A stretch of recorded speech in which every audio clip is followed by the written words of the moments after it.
नमस्कार दोस्तों, एक बार फिर से स्वागत है आपका एक और नए बेहतरीन लाइव सेशन में। कैसे हैं आप?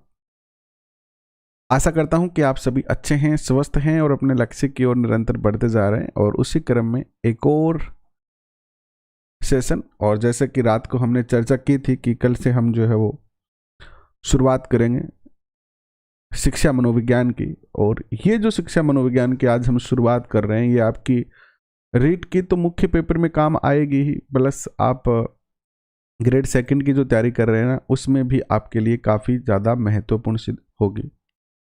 तो आ जाएं एक बार सारे बच्चे, फिर चर्चा करते हैं शिक्षा मनोविज्ञान की। और अब की बार हम आपको, जैसे लास्ट टाइम जब हम शिक्षा मनोविज्ञान पढ़े थे ना, तो हमने सीधे आपको बोर्ड पे पढ़ाया था, लेकिन इस बार हमारे पास थोड़ा सा समय है। तो यानी अगस्त में अपने 5 तारीख आज हो गई है और 30 दिन और बचे, 30 तारीख तक यानी 25 दिन बचे हैं। 25 दिन के अंदर यानी 25 घंटे या 30 घंटे के करीब करीब लगेंगे और शिक्षा मनोविज्ञान के अपन हाथ से लिखकर नोट्स बनाएंगे। और अब की बार मैं बहुत सारे बेहतरीन नोट्स बना रहा हूँ, और जैसा कि मैंने आपको बताया था, हम पीडी पाठक की बुक से ही पढ़ रहे हैं। तो आइए करते हैं शुरुआत, लेकिन उससे पहले आप सबका हार्दिक स्वागत, अभिनंदन, जय श्री राम, राधे राधे, अस्सलाम वालेकुम, जय भीम और जय भारत। कैसे हैं आप? इंदिरा जी स्वागत आपका, मगन लाल जी स्वागत आपका, एक के स्वागत आपका। कैसे हैं आप? मुझे प्रॉपर तरीके से सुन पा रहे हैं, देख पा रहे हैं और किसी भी प्रकार की दिक्कत नहीं हो रही है? कमेंट करके बताएं। मैंने बताया था हम पाठक की पढ़ रहे हैं।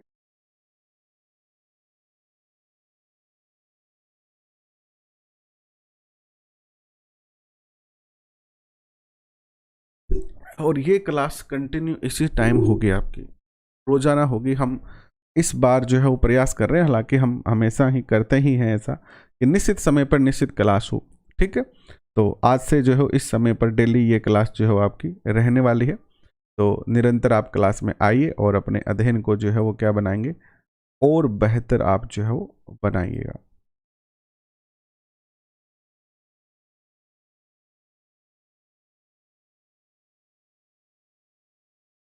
चलिए करते हैं शुरुआत।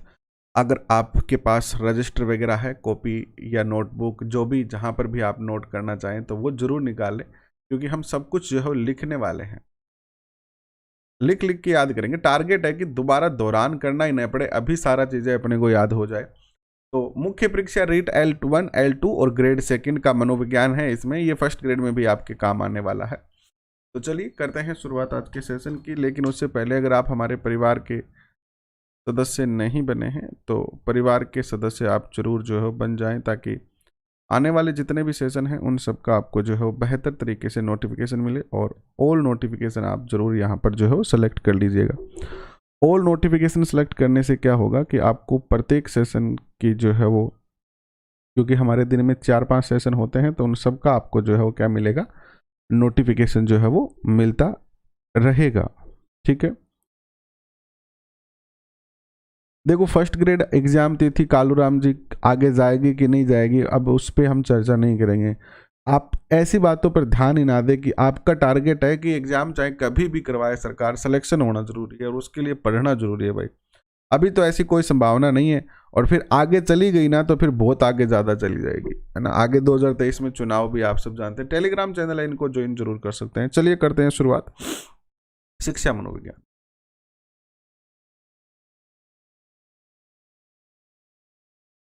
शिक्षा मनोविज्ञान,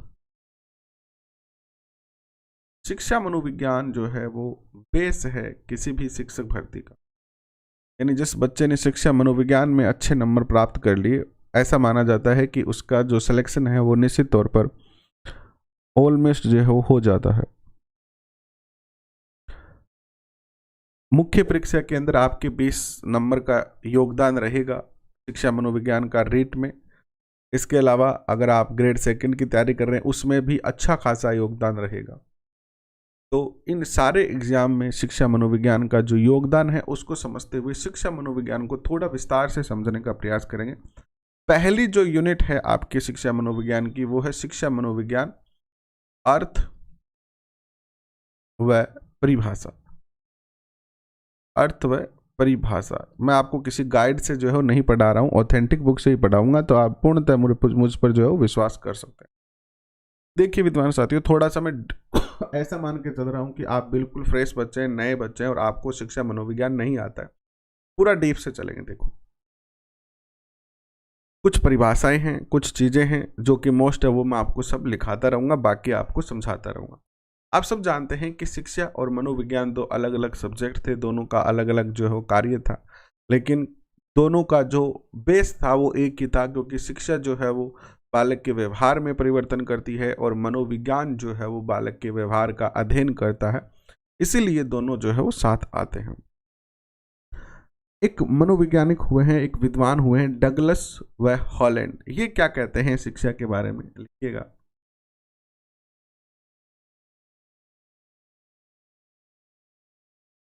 डगलस व हॉलैंड के अनुसार इन्होंने क्या कहा, देखिएगा। इन्होंने कहा कि शिक्षा शब्द का प्रयोग, लिखे आप, शिक्षा शब्द का प्रयोग, शिक्षा शब्द का प्रयोग उन सब परिवर्तनों को व्यक्त करने के लिए किया जाता है, उन सब परिवर्तनों को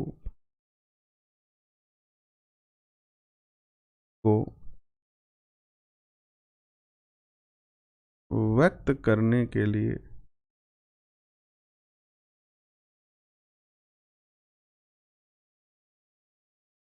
किया जाता है, जो एक व्यक्ति में उसके जीवन काल में होते हैं,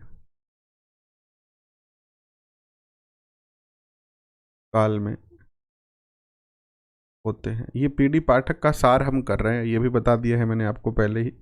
जैसे कि लास्ट सेशन में मैंने बताया था कि हम पीडी पाठक को पढ़ेंगे, और पीडी पाठक की जो बुक है ना, वो बहुत ही बेहतरीन बुक है, और ऑलमोस्ट जितनी भी गाइड आती है वो पीडी पाठक को ही रेफरेंस लेके चलती है ना। तो डगलस और हॉलैंड क्या कहते हैं शिक्षा के बारे में? शिक्षा के बारे में इन्होंने कहा कि शिक्षा जो है वो, शिक्षा शब्द का प्रयोग उन सब परिवर्तनों को व्यक्त करने के लिए किया जाता है जो एक व्यक्ति में उसके जीवन काल में होते हैं। ठीक है। एक और विद्वान हुए हैं, भारतीय विद्वान है डॉक्टर राधाकृष्णन। ये क्या कहते हैं शिक्षा के बारे में? डॉक्टर राधाकृष्णन क्या कहते हैं शिक्षा के बारे में, देखिए। डॉक्टर राधाकृष्णन के अनुसार टारगेट है कि अब की बार शिक्षा मनोविज्ञान में एक भी क्वेश्चन गलत ना हो। डॉक्टर राधाकृष्णन कहते हैं कि शिक्षा को मनुष्य और समाज का निर्माण करना चाहिए। शिक्षा को मनुष्य एवं समाज का निर्माण करना चाहिए, इस कार्य को किए बिना शिक्षा अपूर्ण है। इस कार्य को किए बिना शिक्षा अपूर्ण है। यानी राधाकृष्णन क्या कहना चाहते हैं कि भाई शिक्षा का काम है मनुष्य और समाज का निर्माण करना। तो अगर शिक्षा ऐसी नहीं है कि वो मनुष्य और समाज का निर्माण कर रही है, तो वो शिक्षा फिर हमारे कोई काम की नहीं है। मान लीजिए कोई व्यक्ति बहुत अच्छा पढ़ लेता है, ग्रेजुएशन कर लेता है, पोस्ट ग्रेजुएशन कर लेता है, सब कुछ कर लेता है, लेकिन सब कुछ करने के बाद भी अगर उसके जीवन में कोई परिवर्तन नहीं आ रहा है, उसका जीवन सुखमय नहीं हो रहा है, उसके जीवन में कोई फायदा नहीं हो रहा है, तो फिर जैसे मान लो आप किसी एग्जाम के लिए तैयारी कर रहे हैं और आपने बहुत पढ़ा, लेकिन फिर भी अगर एग्जाम में सिलेक्शन नहीं हो रहा है, तो आपका पढ़ना वहां पर निरर्थक साबित हो गया। घर वाले तो यही कहेंगे ना कि लड़ी के पढ़ो, सगड़ा गाम का छोरा लाग गया, तू को लाग पायो।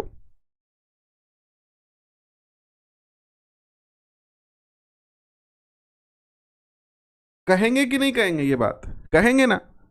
तो यही बात यहां पर भी लागू होती है। ये हो गई शिक्षा। यानी शिक्षा जो शब्द है, शिक्षा का कार्य क्या है? शिक्षा का कार्य है व्यक्ति के व्यवहार में परिवर्तन करना व्यक्ति या बालक के व्यक्ति के व्यवहार में परिवर्तन करना। और अगर शिक्षा व्यवहार में परिवर्तन करना, और अगर शिक्षा व्यवहार में परिवर्तन नहीं कर पा रही है, तो फिर ये हमारे लिए कोई काम की नहीं है। ये शिक्षा की दो ही परिभाषाएं लिखाऊंगा, बाकी आप जो गाइड पढ़ोगे उसमें तो बहुत सारी परिभाषाएं हैं और कुछ, ये तो दो जो विद्वान हुए हैं उनके विचार हैं। आइए आगे चर्चा करते हैं। आप सबके मैं कमेंट देख रहा हूं, आप अगर कोई अच्छा कमेंट करेंगे, अच्छे का अर्थ है कोई क्वेश्चन से संबंधित कमेंट करेंगे, अगर आप कमेंट करेंगे कि सर ये चीज़ हमें समझ में नहीं आई है, तो मैं आपको बिल्कुल रिप्लाई दूंगा। अभी तो बाबू, सोना, जानू ऐसे कमेंट आप कर रहे हैं जो बिल्कुल ही निरर्थक हैं।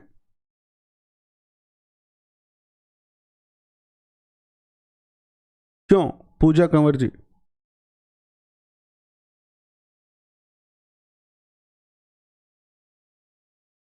इसके बाद देखिए शिक्षा की कुछ परिभाषाएं लिखते हैं। शिक्षा की कुछ परिभाषाएं लिखते हैं। देखिए शिक्षा की परिभाषा,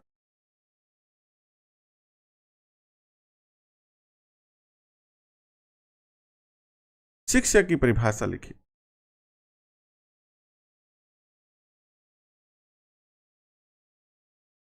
शिक्षा की परिभाषा, एक परिभाषा लिखिए आप शिक्षा की। आधुनिक शिक्षा का संबंध व्यक्ति और समाज दोनों के कल्याण से है। बताइए किसकी परिभाषा है ये? आधुनिक शिक्षा का संबंध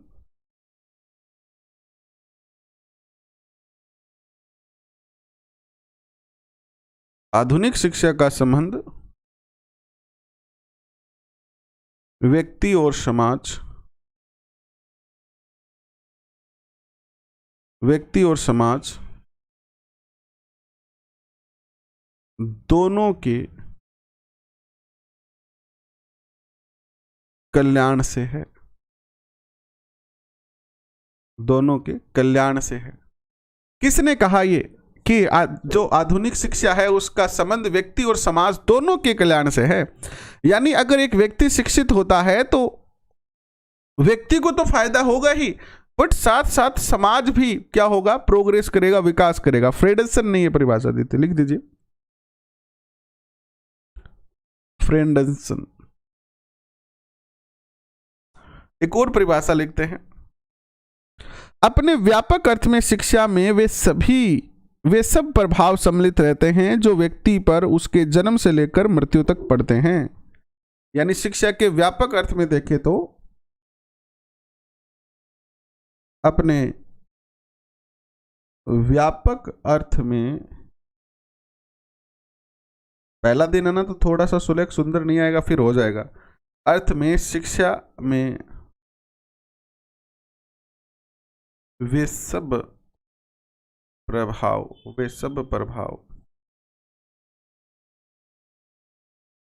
सम्मिलित होते हैं। वे सब प्रभाव सम्मिलित रहते हैं जो व्यक्ति पर उनके जन्म से लेकर,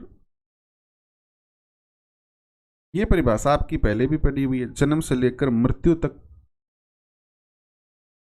पढ़ते हैं, वे सारे प्रभाव इसमें सम्मिलित होते हैं। डमविल ने ये बात कही थी। किसने कही थी? डमविल ने। किसने कही थी? डमविल ने कही थी। लिख दीजिए डमविल के अनुसार। पेपर में क्वेश्चन कैसा बन सकता है? सीधा पूछ लिया जाएगा किसने कहा कि शिक्षा व्यक्ति पर उसके जन्म से लेकर मृत्यु तक पड़ने वाले प्रभाव हैं। डमविल ने कहा। एक और परिभाषा लिखिए। थोड़ी सी बड़ी परिभाषा है, हालांकि क्वेश्चन पूछा जाए ना पूछा जाए, लेकिन आपके कॉन्सेप्ट को अच्छे तरीके से क्लियर करेगी कि शिक्षा क्या है। लिखिए, शिक्षा व्यक्तियों के द्वारा, शिक्षा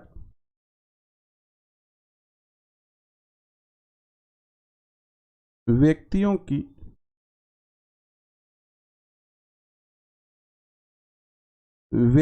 के द्वारा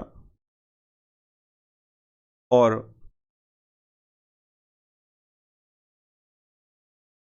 व्यक्तियों के लिए की जाने वाली प्रक्रिया है।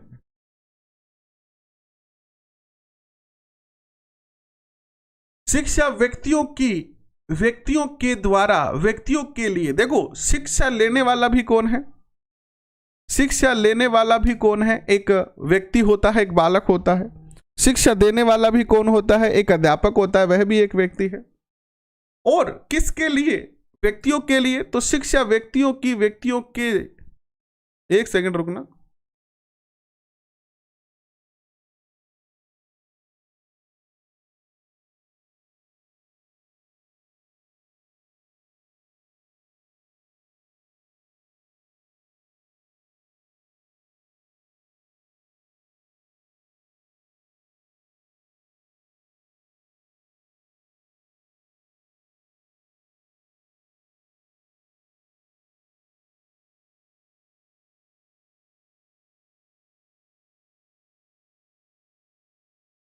तो शिक्षा व्यक्तियों के द्वारा व्यक्तियों के लिए की जाने वाली प्रक्रिया है, और यह सामाजिक प्रक्रिया है। अब एक क्वेश्चन, बहुत सरल क्वेश्चन देखो, हो सकता है कि आपको लगे कि सर ऐसे धीरे धीरे लिखा रहे हैं, आजकल तो मॉडर्न टाइम है, सब कुछ प्रिंटेड आता है। इससे आपको फायदा ये होगा मेरे भाई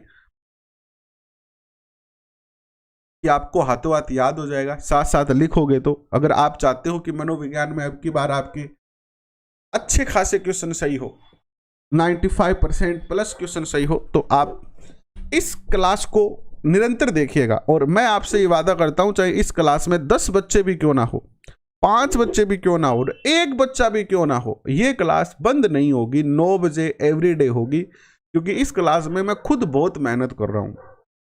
मैं पहले सारे नोट्स रजिस्टर में बनाता हूं, उनको याद करता हूं और फिर आपके सामने लेके आ रहा हूं। यानी पीडी पाठक की जो बुक है उसका पूरा सार है, जो आपको बीएड में भी पढ़ाई जाती है। तो आपको निश्चित तौर पर यहाँ से फायदा होगा। तो निरंतर आइएगा और आपको बेहतरीन क्वेश्चन मिलेंगे यहाँ से। पहली बात आ गई कि शिक्षा व्यक्तियों के द्वारा व्यक्तियों के लिए की जाने वाली प्रक्रिया है, और इसी में दूसरी बात लिखो कि यह एक सामाजिक प्रक्रिया है जो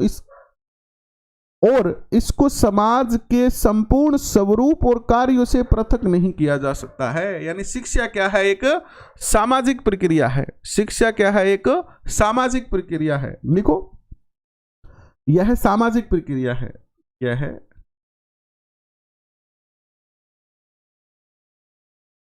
सामाजिक प्रक्रिया है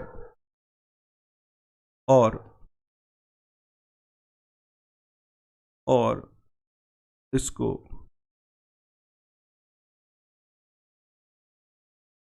समाज के संपूर्ण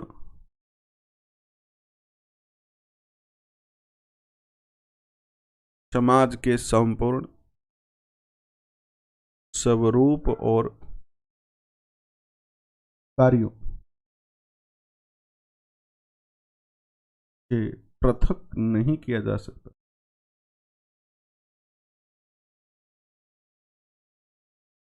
नहीं किया जा सकता। ये जो शिक्षा की परिभाषा दी है वो किसने दी है? रॉबर्ट यूलिज ने। रॉबर्ट यूलिज ने। देखो, सेकंड ग्रेड और फर्स्ट ग्रेड और रीड तीनों में काम आएगी। बिल्कुल गहराई से पढ़ रहे हैं और बिल्कुल डिटेल में पढ़ रहे हैं।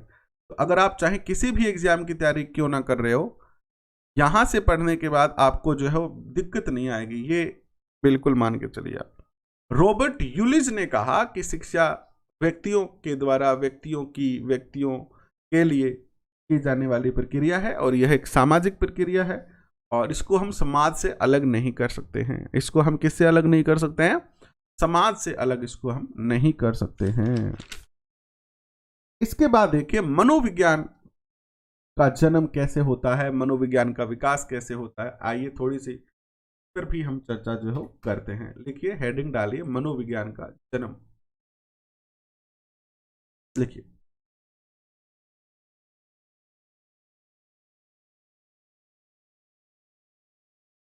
मनोविज्ञान का जन्म। अलग अलग विद्वानों ने अलग अलग इस पे तर्क दिया। इसमें एक विद्वान हुए हैं रेबर्न। रेबर्न ने क्या कहा? देखिए कि आधुनिक काल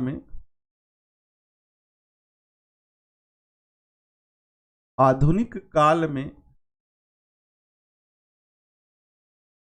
एक परिवर्तन हुआ। आधुनिक काल में एक परिवर्तन हुआ है। आधुनिक काल में एक परिवर्तन हुआ है। मनोविज्ञान ने धीरे धीरे अपने विज्ञान को दर्शन शास्त्र से पृथक कर लिया है। क्या परिवर्तन हुआ है? मनोविज्ञान ने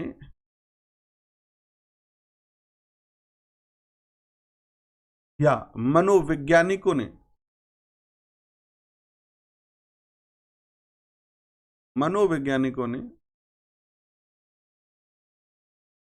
धीरे धीरे अपने विज्ञान को दर्शन शास्त्र से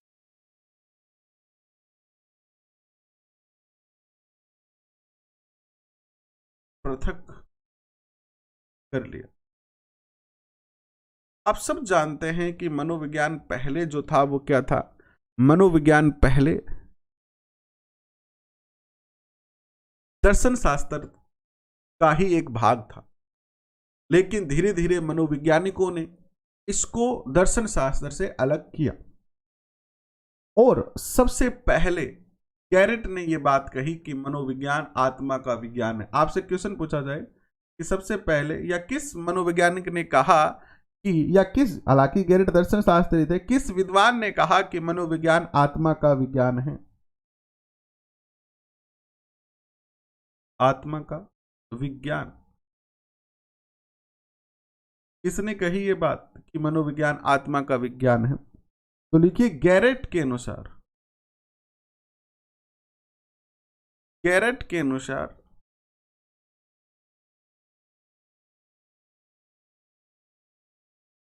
मनोविज्ञान आत्मा का विज्ञान है। मनोविज्ञान आत्मा का विज्ञान है या आत्मा का अध्ययन है। इन्होंने ही सबसे पहले यह बात कही कि साइकोलॉजी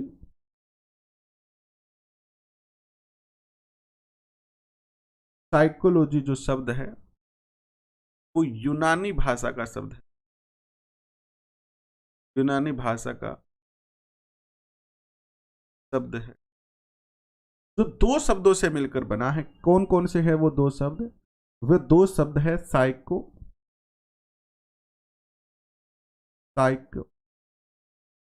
और लोगस। जिसमें साइको या साइकी का जो अर्थ है वो होता है क्या? आत्मा। यानी साइको शब्द का या साइकी शब्द का जो अर्थ बताया था आत्मा, वो किसने बताया था? गैरेट ने ही सबसे पहले बताया था। और लोगोस का अर्थ होता है अध्ययन करना। तो हम कंबाइंड रूप में ये कह सकते हैं कि मनोविज्ञान क्या है? आत्मा का अध्ययन है। आत्मा का अध्ययन। मनोविज्ञान आत्मा का अध्ययन है। एक हमने टॉपिक शुरू किया था ना, राजस्थान के राजवंश किया था ना।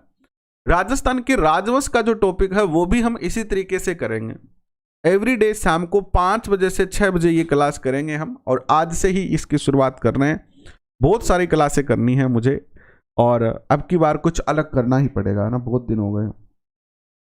तो आप रहिए साथ, ठीक है। तो आत्मा का विज्ञान इस प्रकार इसको कहा। बाद में आत्मा का विज्ञान गैरेट के कहने के बाद कुछ अन्य विद्वान भी इसमें शामिल हो गए, जैसे प्लेटो, अरस्तु, डेस्कार्टेस ने मनोविज्ञान को आत्मा का विज्ञान माना। उसके बाद और मनोवैज्ञानिक आ गए जिन्होंने ये बात स्वीकार की कि हाँ मनोविज्ञान क्या है, आत्मा का विज्ञान है। तो लिखिएगा प्लेटो,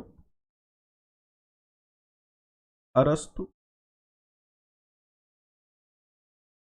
और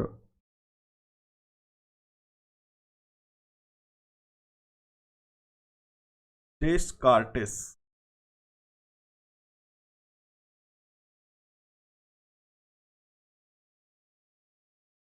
मनोविज्ञान को आत्मा का विज्ञान, आत्मा का विज्ञान, हाँ ठीक है। प्लेटो, अरस्तु, डेस्कार्टे ने जो है वो क्या माना, मनोविज्ञान आत्मा का विज्ञान माना है।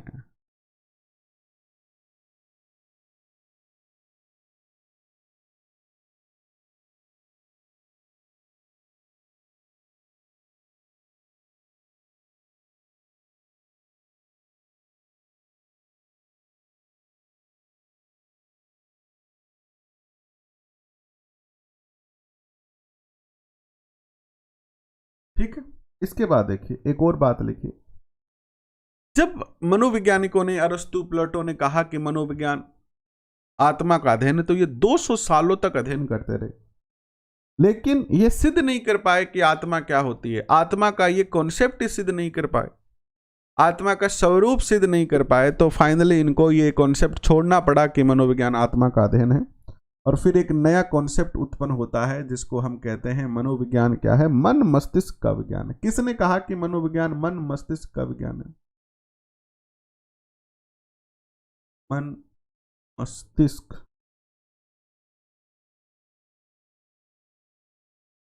का विज्ञान।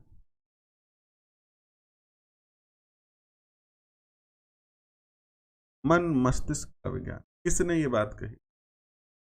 देखिए, इटली के एक मनोवैज्ञानिक थे पोम्पोनोजी। क्या नाम था? इटली के मनोवैज्ञानिक थे, इटली के मनोवैज्ञानिक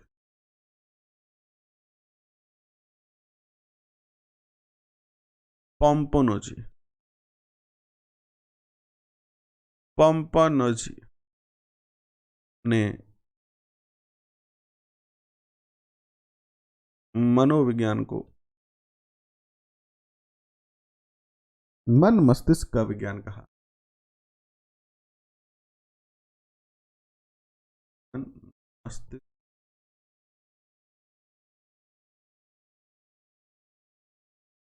विज्ञान कहा।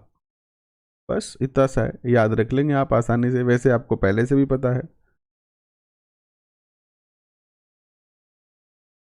इसके बाद लिखिए, एक विद्वान हुए हैं भारतीय विद्वान B.N. झा। इन्होंने एक बीच में एक बात कह दी। B.N. झा क्या कहते हैं? B.N. झा, ये बड़ा ऐसे दुख की बात है या पता नहीं क्या है, लेकिन अभी तक क्लास में इतनी देर में बातें हो रही है आपकी जो ना, हालांकि मैंने तो कमेंट करना छोड़ ही दिया है,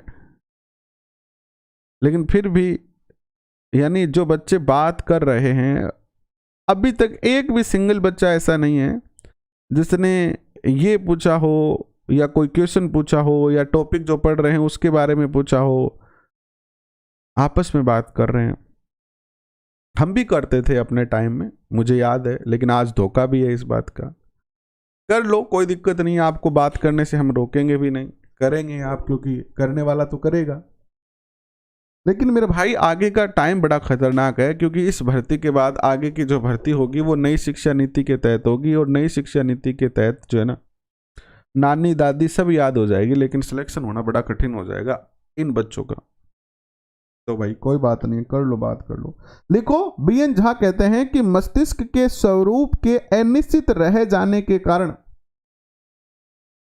क्योंकि मनोविज्ञान ये बात सिद्ध नहीं कर पाए कि मस्तिष्क का स्वरूप कैसा है, मस्तिष्क के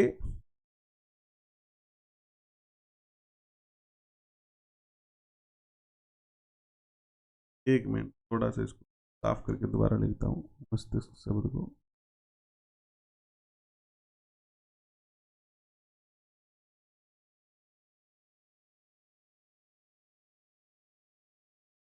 मस्तिष्क के स्वरूप के अनिश्चित रह जाने के कारण मनोविज्ञान ने मस्तिष्क के विज्ञान के रूप में किसी प्रकार की प्रगति नहीं की। रह जाने के कारण मनोविज्ञान ने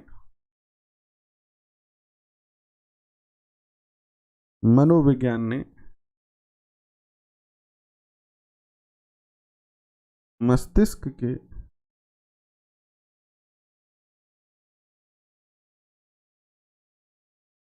विज्ञान के रूप में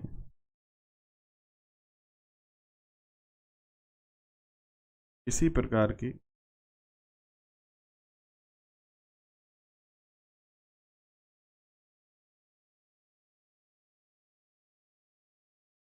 प्रगति नहीं। तो फिर क्या हुआ, एक नया कॉन्सेप्ट निकल के आया 19वीं शताब्दी में। 19वीं शताब्दी में ये कॉन्सेप्ट निकल के आया कि यार मनोविज्ञान तो चेतना का विज्ञान है। क्या है? मनोविज्ञान चेतना का विज्ञान है। मनोविज्ञान क्या है? चेतना का विज्ञान है। और ये कॉन्सेप्ट कौन लेके आया? कौन लेके आया ये कॉन्सेप्ट? ये जो कॉन्सेप्ट लेके आए हैं, ये लेके आए हैं William James, William Wundt, James Lee आदि विद्वान मिलकर 19वीं शताब्दी में। 19वीं शताब्दी में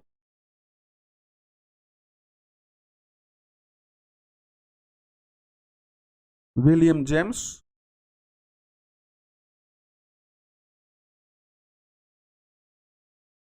विलियम वोंट,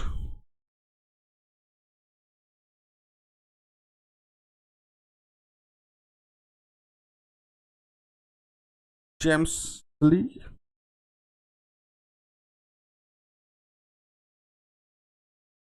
आदि विद्वानों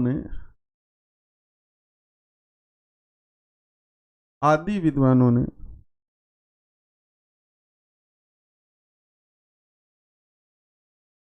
मनोविज्ञान को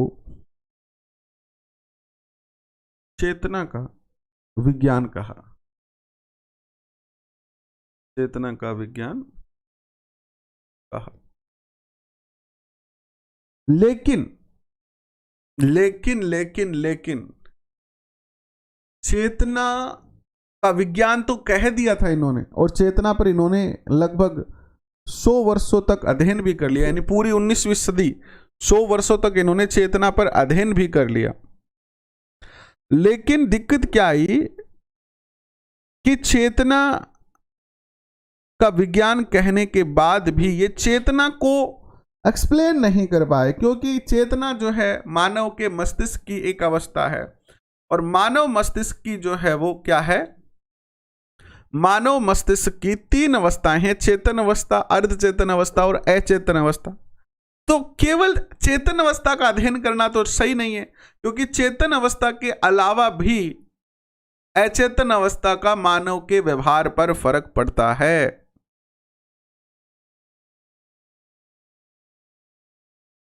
ना?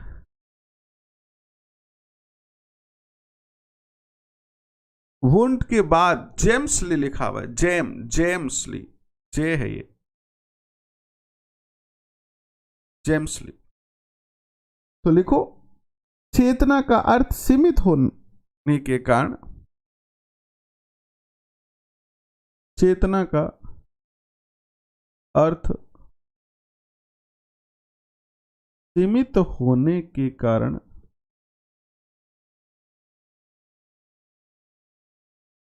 इसे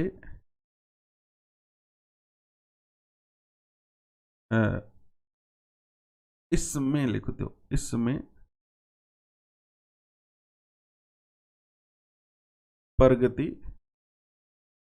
नहीं की, क्योंकि चेतना शब्द का भी एक्सप्लेनेशन ये नहीं दे पाए कि भाई केवल चेतना का अध्ययन करने से क्या होगा, क्योंकि चेतन अवस्था के अलावा बाकी अवस्थाएं भी मानव के मस्तिष्क या मानव के व्यवहार को प्रभावित करती है। और फाइनली क्या निकल के आया, व्यवहार का विज्ञान। वास्तव में यहां आके बात ठहरी कि मनोविज्ञान व्यवहार का अध्ययन है। अंत में क्या निकल के आया कि मनोविज्ञान क्या है, व्यवहार का अध्ययन है। 20वीं शताब्दी में मनोविज्ञान को व्यवहार का विज्ञान माना गया। 20वीं शताब्दी में मनोविज्ञान को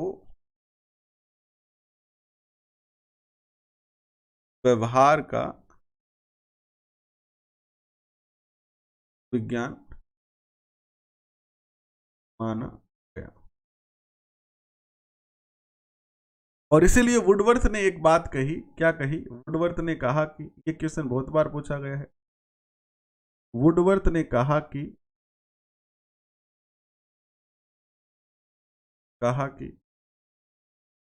मनोविज्ञान ने सबसे पहले अपनी आत्मा, मनोविज्ञान ने अपनी, मैं शॉर्ट में लिखा देता हूं, अपनी आत्मा, मन,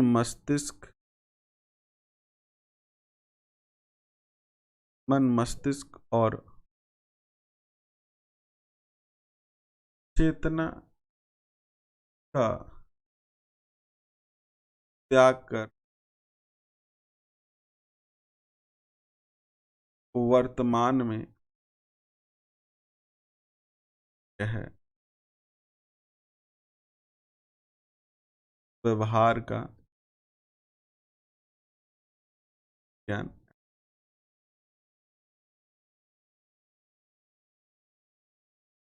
अनिता, आपको पढ़ना ही नहीं है, मेन बात यह है, आपको तो पढ़ना ही नहीं है, आपको पढ़ना ही नहीं है। क्या फास्ट और क्या स्लो, आपको पढ़ना ही नहीं है। तो वुडवर्थ ने कहा कि मनोविज्ञान ने अपनी आत्मा, मन, मस्तिष्क और चेतना का त्याग कर वर्तमान में ये क्या है, व्यवहार का क्या है, विज्ञान है। आइए कुछ परिभाषाओं की चर्चा करते हैं, मनोविज्ञान की कुछ परिभाषाएं करते हैं। देखो, जिनके पास समय नहीं है ना, वो अपने हिसाब से पढ़ लो, और जिनके पास समय है वो मेरे साथ पढ़ लो। मनोविज्ञान की परिभाषा, आप अपने डिसीजन खुद लो।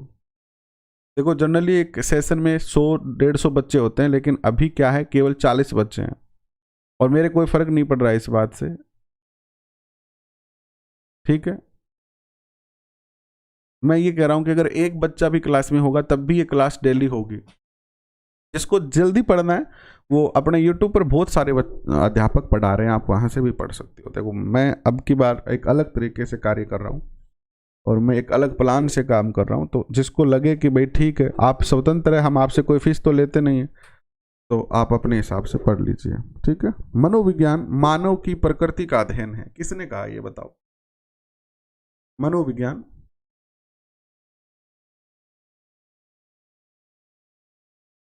मनोविज्ञान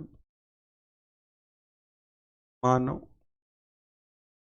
प्रकृति का अध्ययन है। मनोविज्ञान मानव प्रकृति का अध्ययन है। ये जो परिभाषा दी मनोविज्ञान की, वो दी थी बोरिंग, इसने बोरिंग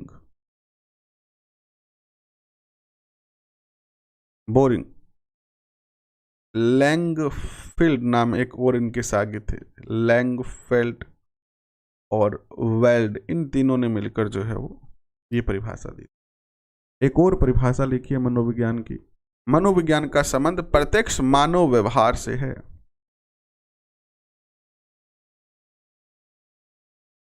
मनोविज्ञान का संबंध प्रत्यक्ष मानव व्यवहार से। और ये बात किसने कही? गैरिसन ने कही। गैरिसन व अन्य ने ये परिभाषा मनोविज्ञान की दी। एक और परिभाषा आती है, मनोविज्ञान व्यवहार और अनुभव का विज्ञान है। मनोविज्ञान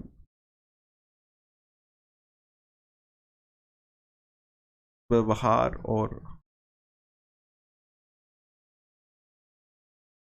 अनुभव का विज्ञान। ये बात किसने कही थी? ये तो मोस्ट परिभाषा है, आपको याद होगी शायद। ये बात कही थी स्किनर ने। स्किनर ने कहा कि मनोविज्ञान व्यवहार और अनुभव का क्या है? विज्ञान है। व्यवहार और अनुभव का विज्ञान है मनोविज्ञान। नेक्स्ट लिखिए, आधुनिक मनोविज्ञान का संबंध व्यवहार की वैज्ञानिक खोज से है।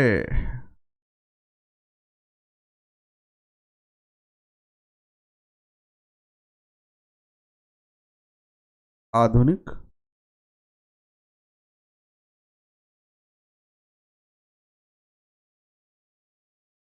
मनोविज्ञान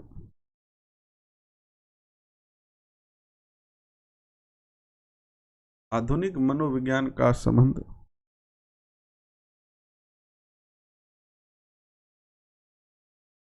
व्यवहार की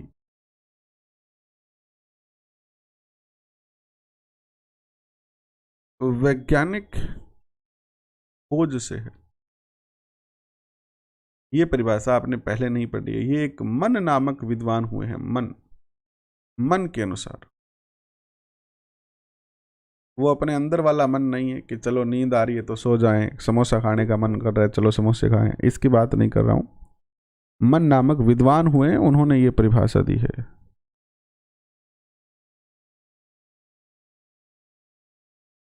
इसके बाद देखिएगा, मनोविज्ञान की सबसे संतोषजनक परिभाषा मानव व्यवहार के विज्ञान के रूप में दी जा सकती है। पिल्सबरी ने कहा यह बात। मनोविज्ञान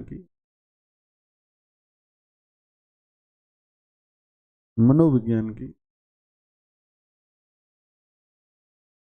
सबसे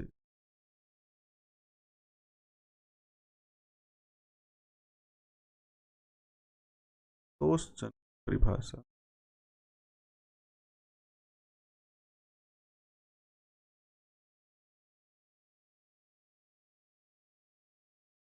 मानव व्यवहार के विज्ञान के रूप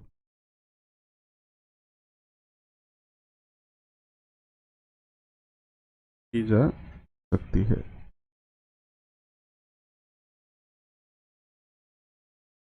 ये कहा था पिल्सबरी ने।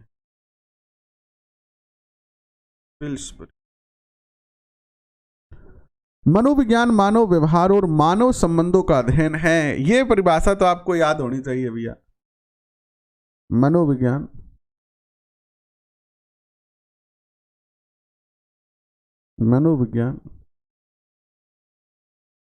मानव व्यवहार और मानव संबंधों का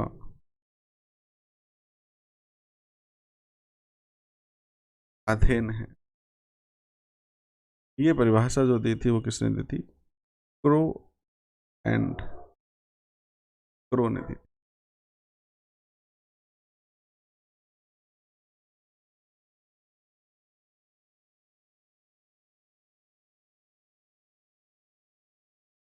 एक परिभाषा और लिख लो, बस लास्ट परिभाषा है ये। मनोविज्ञान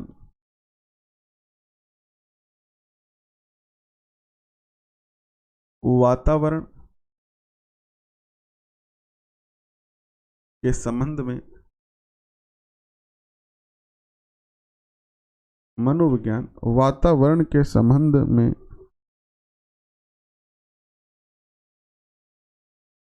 व्यक्ति की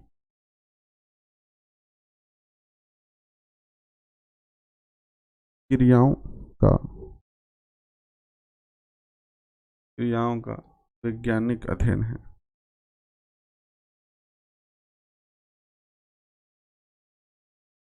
वैज्ञानिक अध्ययन,